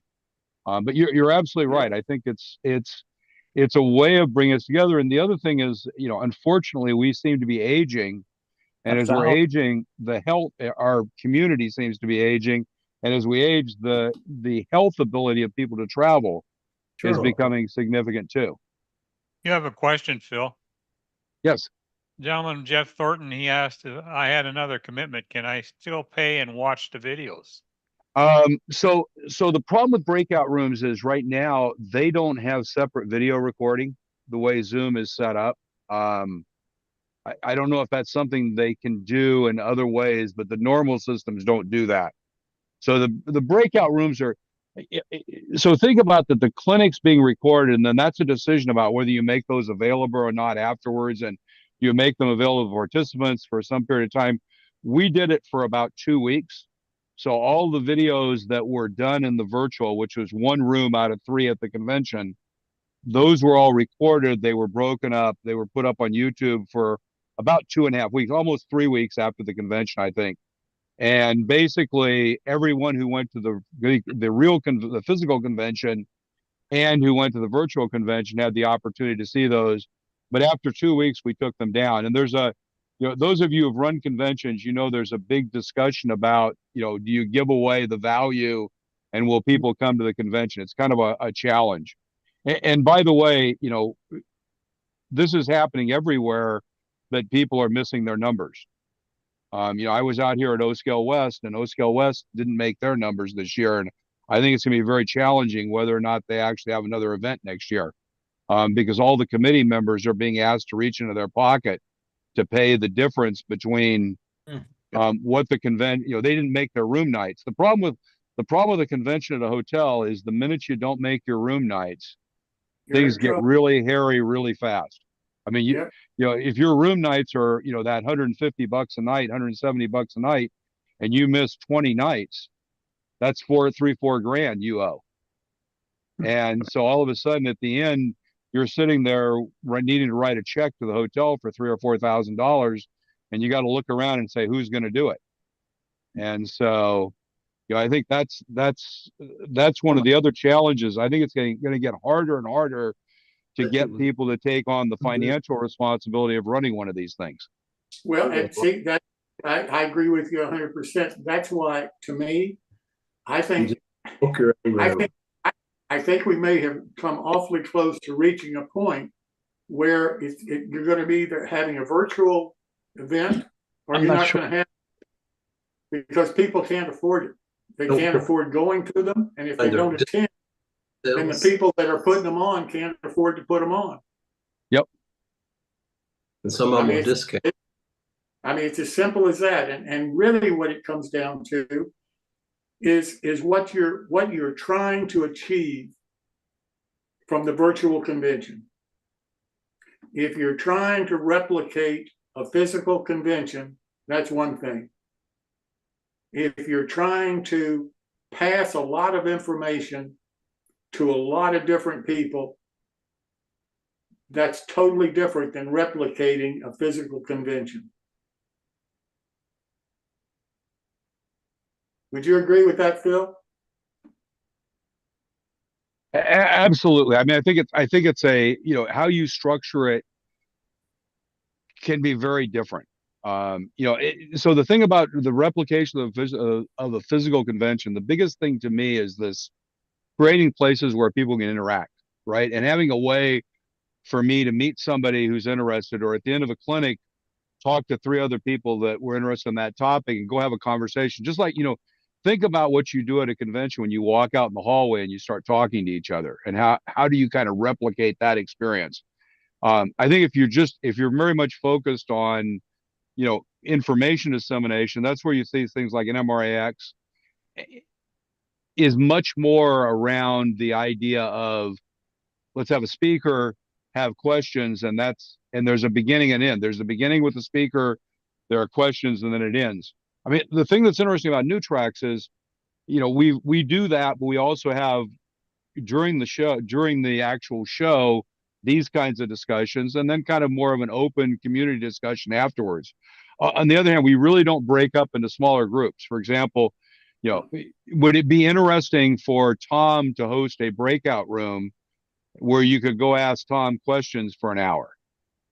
And that's kind of the difference, is to think about it. We in this kind of environment with the scale we are, it probably doesn't make sense. But if you had 300 people and Tom came in and did a clinic, you may find 15 people that would like to spend an hour talking to Tom about how he models, or talk to Martin about how to do, underbody detail or something specific, and take those skills. So anyway, it's an interesting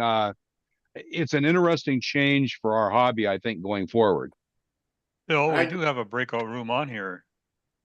Oh yeah, you can do breakout rooms in here. Yeah. We can do them. It's not that we can't do them. Yeah. It's just we don't normally do them. No, we don't. Because this is kind of a group. This is more of a group activity, I think. And again, this is what I think of as a meetup, where everybody comes together and we're all kind of meeting up and interacting together. And if you want to talk to somebody individually, you just do it in the chat. Mm-hmm. But it's something you could think about. You could say, well, when Tom gets, it's an interesting perspective. We do this concept of the clinic goes on, and it would be an interesting thought. So Tom does his session, and when he gets done, he goes to a breakout room. And if you want to, you can follow Tom to the breakout room and talk to him versus listening to the next segment. And so that's kind of a way of changing how we interact with each other on these things. And see, we could do that kind of thing. It's just a question of, frankly, nobody has ever asked for it to be done before. We've never really talked about doing it before, but there's no reason why we can't. I mean, there's no magic to this. This show has evolved from the first one that was done. This is totally different than that one was. We can do it any way we want to do it. I don't think a lot of people know we have a breakout room on here. Well, I didn't know we had a breakout room on this. We do. Well, So basically, the breakout rooms are there. I would have to create a breakout room. If you guys would like, I'll create a breakout room. You can go try a breakout room. Why don't we do a breakout? We could do a breakout room, and everybody that wants to can stay with Phil. I'm going to bed. The show. That's them old guys for you. Anyway, I gotta say, guys, we got to terminate the show as far as the actual show is concerned. Everybody can stay longer and keep the conversation going, but we've got to terminate the show. So if we could run our caboose. Go ahead, Bill.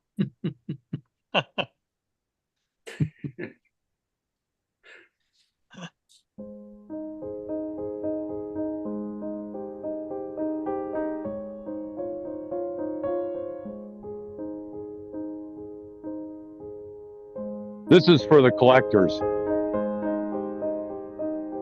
Yeah, right. More than I got. You haven't seen half of it yet. Oh my God.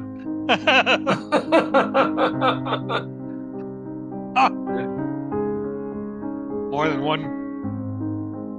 It's unbelievable. This is all Who's brass. this belong to? Check out the toilet here. Who does this belong? Is this Dennis Brennan's? No, I think it's a different Dennis B. I think it's a billionaire. I guess. You ain't seen half. This is unbelievable.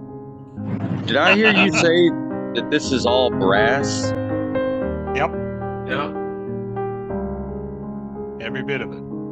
I wonder if his homeowner's policy knows about this. I'm sure he has this individually insured. I bet she's got lots of security too. I would have an arm. Unbelievable. Boy, don't you know he has to reinforce the floors? And you're probably right. He probably doesn't have a layout. I bet you. Oh my God. I couldn't believe it when I saw that. That is amazing. Well, thank you so much for everybody for attending tonight. We really do appreciate you coming. Hope you enjoyed the show. Most importantly, hope you learned something. Till next Wednesday, happy modeling to you. Good night. Good night.